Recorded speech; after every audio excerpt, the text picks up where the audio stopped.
being around young families, sometimes I get the chance to watch a child for a little bit or just watch over them while their parent is doing something else over here. And sometimes I have to pull them back from doing something that might hurt them, like touching their hand to the stove or being too close to the grill.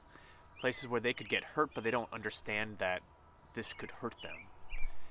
And I reflected about that and thinking, when did I learn not to touch something that was hot? When did I learn not to get too close to something that could hurt me? And sometimes it's something that we have to learn by someone else telling us, by enlightening us.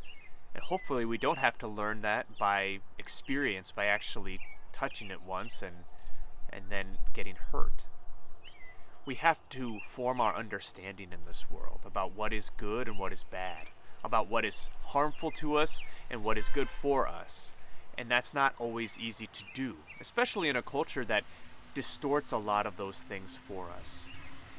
Yet Jesus tells us that we have to always do that. We have to be ready to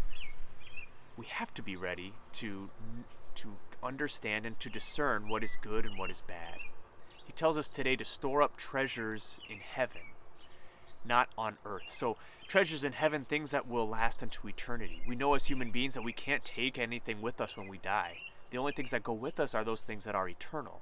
Love, forgiveness, adoration, praise of God. And yet we find ourselves still struggling to put our efforts into those things. What is your life like? Do you put your efforts into something more than money or goods? Can you put your efforts into prayer and adoration, in seeking to show love to other people?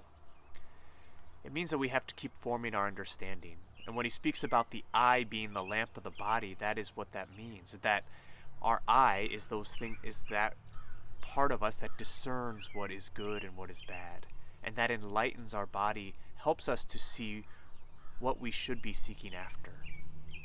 And so we can always ask for God's grace in this.